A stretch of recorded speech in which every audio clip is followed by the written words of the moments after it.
불법 체류자 단속을 이어가고 있는 이민 당국이 IRS 인력을 동원하기 위해 압박하고 나섰습니다. IRS 요원들에게 불체자를 고용한 고용주와 사업체에 대한 감사를 요구했습니다. 체포된 불체자 190여 명이 항공기 편으로 본국으로 추방됐습니다. 트럼프 행정부의 관세 폭탄이 현실화됐습니다. 미국은 다음 달 12일부터 한국 등 주요 수입국들의 철강에 대해 25% 관세를 부과한다고 확정했습니다.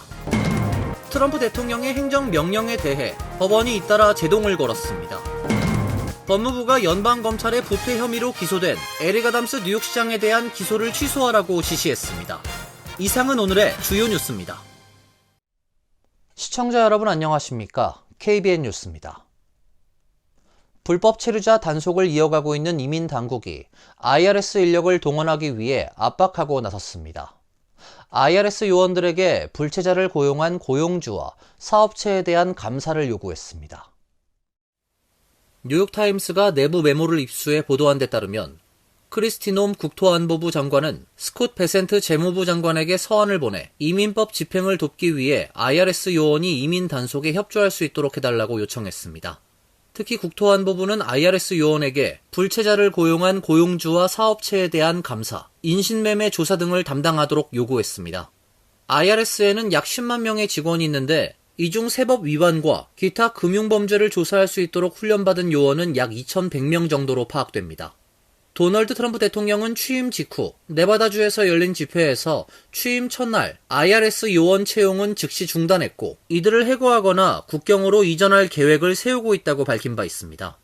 일론 머스크 테슬라 CEO가 이끄는 정부 효율부 역시 SNS에서 IRS를 해체할 수 있다고 언급하며 집행인력 감축과 이민 당국에 활용할 방안을 계획하고 있다고 예고했습니다.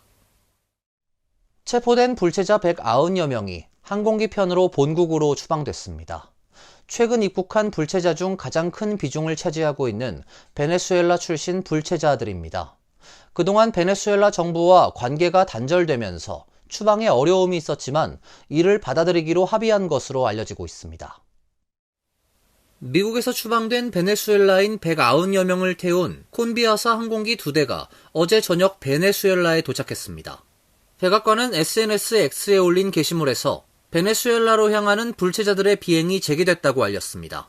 베네수엘라 정부는 성명에서 이번 송환자에 트렌 데아라과 갱단원 2명이 포함됐다는 통보를 받았다고 밝혔습니다. 갱단 활동 혐의로 기소된 송환자들이 귀국하는 즉시 엄격한 조사를 받게 될 것이라고 강조했습니다.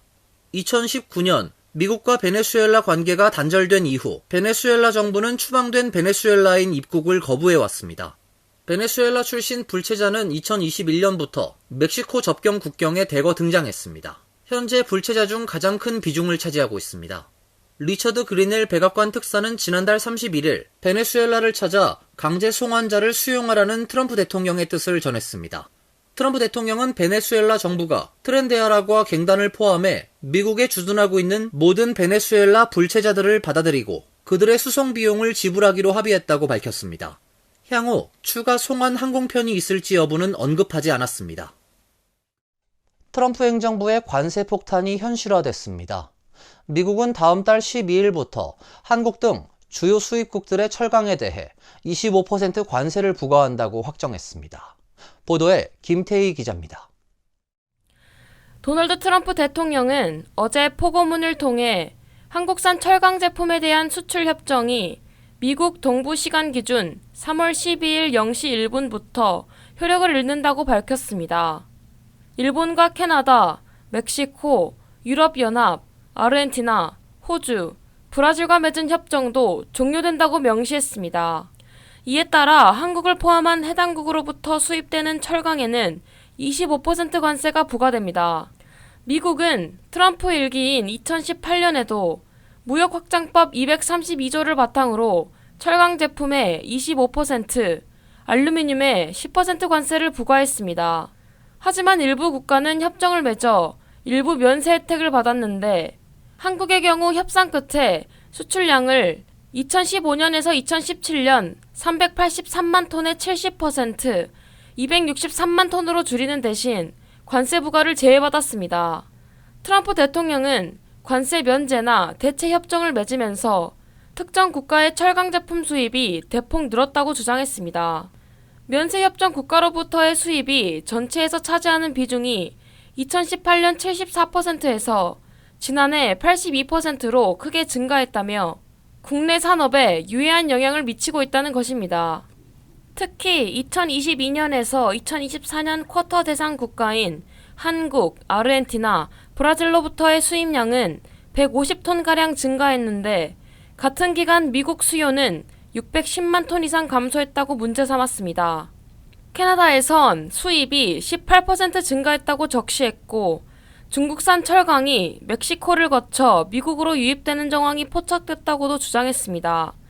트럼프 대통령은 국가안보 필요를 해결하기 위해 이러한 조치의 이행과 효과를 모니터링할 것이라며 적절한 경우 이 결정을 재검토할 수 있다고 덧붙였습니다.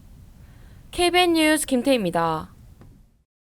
트럼프 대통령이 정부 기관 내 종이 빨대 의무화를 종료하고 플라스틱 빨대를 사용하라고 지시했습니다. 트럼프 대통령은 종이 빨대의 경제성을 지적하고 친환경적인 대안도 아니라고 주장했습니다. 백악관에 따르면 트럼프 대통령은 어제 연방정부의 종이 빨대 조달 및 사용 강제를 금지하는 내용의 행정명령에 서명을 했습니다. 행정명령에 따라 연방정부는 종이 빨대 구매를 중단하고 청사내에서 제공하지 말아야 합니다. 전국 차원에서 종이 빨대 사용을 종료하기 위한 국가 전략을 45일 안에 개발하라고도 지시했습니다. 백악관은 플라스틱 대신 종이 빨대를 사용하자는 운동이 비이성적이라며 과학보다 상징성을 우선시하는 워크 활동가들 압력에 굴복한 것이라고 비난했습니다. 종이 빨대에 인체 건강을 위험을 초래할 수 있는 화학 물질이 사용된다며 영원한 화학 물질로 알려진 PFAS가 검출된다는 연구도 제시했습니다. 비용 면에서도 비싸며 한 번에 여러 개를 사용해야 하는 경우가 있다는 등 경제성 문제도 지적했습니다. 플라스틱 빨대보다 더 많은 탄소 발자국이 발생한다며 그들 주장처럼 친환경적인 대안이 아니다라고 꼬집었습니다. 트럼프 대통령은 행정명령 서명 중 취재진의 플라스틱 빨대와 종이 빨대 환경 영향은 완전히 불분명한데 이 때문에 정부와 민간 기업 모두 막대한 비용을 지출했다고 비판했습니다. 플라스틱 빨대가 해양 생물에 위협적이지 않을 것이라며 바다를 헤엄치며 먹이를 먹는 상어에게 큰 영향을 미칠 것으로 생각하지 않는다고 비꼬았습니다. 트럼프 대통령의 행정명령에 대해 법원이 잇따라 제동을 걸고 있습니다. 출생시민권 제한에 대해서는 세 번째 제동이 걸렸으며 주 정부에 대한 연방지원금 지급 중단을 철회하란 법원의 명령도 준수하란 판결이 나왔습니다. 조세벤 라플란테 뉴햄프셔 연방법원 판사는 어제 트럼프 대통령의 출생시민권 제한 행정명령을 차단하는 가처분 명령을 내렸습니다. 이번 판결은 연방법원에서 관련 행정명령에 내려진 세 번째 제동으로 트럼프 대통령이 취임 첫날인 지난달 20일 서명한 행정명령에 대한 법적 도전이 계속되고 있음을 의미합니다. 앞서 워싱턴주 연방법원, 메릴랜드주 연방법원 등도 출생시민권 제한 행정명령의 일시 중단을 판결한 바 있습니다. 수정헌법 제14조의 명확한 문구와 125년간 유지된 대법원 판례에 어긋나며 250년간 이어진 출생에 따른 시민권 부여 역사에 반한다는 것이 이유입니다. 트럼프 행정부가 임기를 시작한 후에 그의 이민 관련 정책에 대한 소송은 전국에서 최소 10건이 제기된 상태입니다. 한편 로드아일랜드주 연방법원이 어제 연방정부가 주 정부에 대한 연방지원금 지급 중단을 철회하란 법원의 명령을 어겼다고 판결해 트럼프 대통령 정부가 사법부의 명령을 위반하고 있음을 적시했습니다. 존 맥코널 주니어 판사는 지난달 자신이 내린 법원 명령을 행정부가 문구 그대로 준수해야 한다고 판결했습니다. 앞서 백악관 예산관리국은 트럼프 대통령의 정책 우선순위에 부합하는지를 판단할 때까지 수십억 달러의 연방지원금 지급을 중단하도록 조치했습니다. 이에 대해 맥코넬 판사는 지난달 27일 의회가 주 정부에 배정한 메디케이드, 학교 급식, 저소득층 주거 보조금 및 기타 필수 서비스 자금을 행정부가 중단, 동결, 저지, 차단, 취소 또는 종료해선 안 된다고 판결했습니다. 법무부가 연방검찰의 부패 혐의로 기소된 에릭 아담스 뉴욕시장에 대한 기소를 취소하라고 지시했습니다. 법무부는 취소 사유로 시장 선거가 임박한 시점에 기소가 이루어졌고 이민 단속에 협조할 수 있는 능력을 제한했다고 주장했습니다.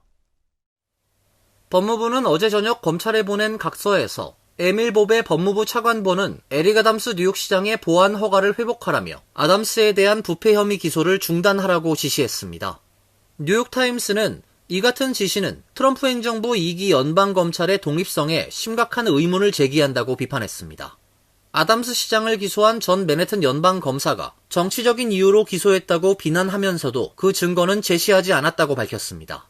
법무부는 아담스 시장에 대한 기소가 민주당 시장 예비선거에 너무 근접한 시점에 이루어졌고 트럼프 대통령의 이민 단속에 협조할 수 있는 능력을 제한했다고 주장했습니다.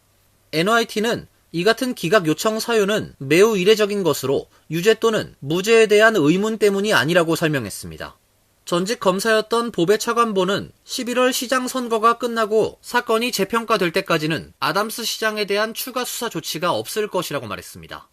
앞서 연방검찰은 지난해 9월 현직 뉴욕시장으론 처음으로 뇌물, 사기 및 불법적인 외국 선거 기부금 요청 등 5개 연방범죄 혐의로 아담스 시장을 기소했습니다. 그는 안전 우려에도 불구하고 맨해튼에 있는 새로운 튀르키예 영사관의 승인을 빠르게 추진하는 데 도움을 준 혐의를 받고 있으며 튀르키예 측으로부터 불법 기부금과 무료 및 대폭 할인된 고급 여행을 제공받은 혐의도 받고 있습니다. 항공기 추락 사고가 잇따르고 있는 가운데 애리조나주 피닉스 동쪽 스코츠데일 공항에서 경비행기가 충돌하는 사고가 발생해 최소 1명이 사망했습니다. CNN에 따르면 어제 오후 2시 45분 텍사스 오스틴에서 출발한 리어젯 3호A 개인용 경비행기가 애리조나주 스코츠데일 공항에 착륙한 뒤 활주로를 이탈해 주기 중이던 걸프스트림 G200 제트기를 들이받았습니다. 항공기는 착륙 시 왼쪽 메인 기어가 고장나 사고가 발생한 것 같다고 현지 관계자는 말했습니다. 리어젯 3호A의 소유자는 미국의 록밴드 머틀리 크루의 빈스닐이지만 그는 탑승하지 않았다고 CNN은 전했습니다. 사고로 1명이 사망하고 3명이 부상을 당했으며 부상자는 인근 병원으로 이송됐습니다. 닐 소유 비행기에는 조종사 2명과 승객 2명이 탑승했다고 CNN은 보도했습니다. 앞서 지난달 29일 워싱턴 DC 인근에서 아메리칸 항공 여객기와 육군 헬기가 공중에서 충돌 후 포토맥 강에 추락해 두 비행기에 타고 있던 67명이 모두 사망했습니다. 지난달 31일 필라델피아에서는 소형 항공기가 주택가로 추락해 탑승자와 지상 자동차에 타고 있던 시민 등 7명이 목숨을 잃었고 6일엔 알래스카에서 베링에어 소속 세스나기가 악천후로 추락해 탑승객 10명이 모두 사망했습니다. 조류독감 사태 여파로 계란값이 치솟고 있는 가운데 계란 절도 사건도 급증하고 있습니다. 지난 5일엔 절도범들이 시애틀 한인 식당에 침입해 계란 수백 개를 훔쳐 달아났습니다. 워싱턴주 시애틀 경찰국에 따르면 지난 5일 새벽 4시 42분께 한인업주 박형순 씨가 웨스트 시애틀에서 운영하고 있는 레스토랑 루나파크 카페에 2인조 절도범이 침입해 계란을 훔쳐 달아나는 일이 발생했습니다. 폭스 13 시애틀 등 지역 매체에 따르면 절도범들은 냉장고에 보관 중이던 $387 상당의 계란 540개가 들어있는 상자를 훔쳐 달아났습니다. 계란과 함께 베이컨, 다진 쇠고기, 블루베리 및 액체 계란 등도 훔쳐갔으며 총 피해액은 약 $780에 달하는 것으로 전해지고 있습니다. 박 씨는 식당에 도착했을 때 2명의 절도범들이 흰색 벤에 물건을 싣고 있는 것을 목격했다며 내가 차를 몰고 식당에 들이닥치자 그 자리에서 도망쳤다고 사건 당시 상황을 설명했습니다. 이처럼 조류독감으로 계란값이 급등하고 품귀 현상이 발생하면서 계란을 노린 절도범들의 범행이 증가하고 있습니다. 이번 달 초 펜실베니아의 피트앤제리 유기농 계란 농장에서는 약 $4만 상당의 계란 10만 개가 도난당하는 사건이 발생하기도 했습니다. 이어서 간추린 소식입니다. 구글은 어제 자사 블로그와 SNS X 등을 통해 멕시코만의 이름을 미국만으로 바꾼다고 밝혔습니다. 정부의 공식 지명을 따라온 오랜 관례에 따른 조치라고 구글은 설명했습니다. 통상적으로 구글맵은 미국 지질조사국의 지리 명칭 정보 시스템이 제공하는 지명을 사용하고 있습니다. 지질조사국은 트럼프 대통령의 행정명령에 따라 이미 멕시코만의 명칭을 미국만으로 바꿨습니다. 멕시코만은 미국 남부와 멕시코 사이에 있는 해역을 이루는 명칭입니다. 트럼프 대통령은 지난달 20일 취임과 동시에 멕시코만을 미국만으로 알래스카주의 북미 최고봉인 데날리산을 맥킨리산으로 바꾸는 행정명령에 서명을 했습니다. 중국과 홍콩발 소포 반입을 중단했다가 얼마 안 돼 취소한 사건이 발생한 가운데 홍콩 우정국이 어제부터 미국으로 향하는 소포 접수를 재개했습니다. 홍콩 우정국은 소포 접수를 재개하면서도 미국 당국이 관련 정책을 바꿀 가능성이 있다고 밝혔습니다. 연방 우정국은 지난 4일 홈페이지를 통해 홍콩을 포함한 중국에서 발송되는 모든 국제 우편물과 택배를 중단할 것이라고 밝혔다가 수시간 만에 이를 취소하면서 결정을 번복했습니다. 우정국은 당시 구체적인 이유는 설명하지 않았으나 트럼프 대통령의 소액 면세 취소 조치에 따른 것으로 풀이됐습니다. 홍콩 우정당국은 미국 측이 관련 조치를 번복함에도 미국행 소포 접수를 중단해 왔었습니다. 재외동포들을 위한 인터넷 뱅크인 포도뱅크 추진위원회는 지난 4일 세계 한인 상공인 총연합회 김동용 이사장의 주관으로 열린 화상회의에서 재외동포 단체장과 기업인 등이 뜻을 모아 해외동포 인터넷은행 설립 참여와 한상펀드 조성을 결의했다고 발표했습니다. 추진위에 따르면 은행 설립에 필요한 자본금은 약 3천억 원으로 예상되며 이 중 600억 원은 한상펀드를 통해 마련할 계획입니다. 포도뱅크는 단순한 금융 서비스를 넘어 재외동포 경제 공동체를 연결하고 지원하는 플랫폼으로 자리 잡겠다는 비전을 제시하고 있습니다. 김병기 추진위원장은 인터넷 은행이 설립되면 재외동포들이 모국의 금융 시스템에 참여할 기회를 제공하고 한상 기업들 또한 보다 원활한 금융 지원을 받을 수 있을 것이라며 또한 은행의 사회공헌 기금을 통해 동포 사회의 지속적인 성장에도 기여하게 될 것이라고 설명했습니다. 아시안 아메리칸 연맹이 14에서 25세 아시안 청소년 1,400여 명을 대상으로 조사한 결과에 따르면 아시안 청소년 10명 중 9명이 인종차별을 경험한 것으로 드러났습니다. 구체적으로는 자신의 민족을 다른 민족과 혼돈한 경우가 50%로 가장 많았으며 농담을 하며 놀리는 경우가 45%, 노골적인 인종차별 발언도 21%를 차지했습니다.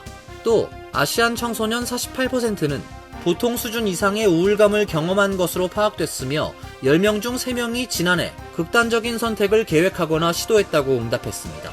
아시안 청소년 중 남성은 23%가 지난해 극단적 시도 및 계획을 했다고 답했고 여성은 34%가 같은 답을 했습니다. 정신 건강에 가장 부정적인 영향을 미치는 요인은 성공해야 한다는 압박이라고 지적했습니다. 환율과 증권 소식입니다.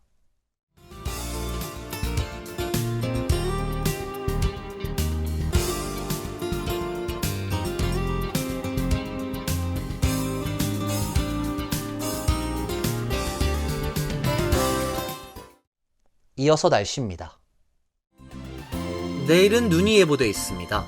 낮 최고 기온 35도, 섭씨 2도, 밤 최저 기온 33도, 섭씨 0도로 예상됩니다. 목요일은 오전에 비가 내리고 오후부터 맑아지겠습니다. 금요일은 대체로 맑은 날씨가 예상됩니다. 이상으로 KBN 뉴스를 마칩니다. KBN과 함께 즐거운 시간 되시길 바랍니다.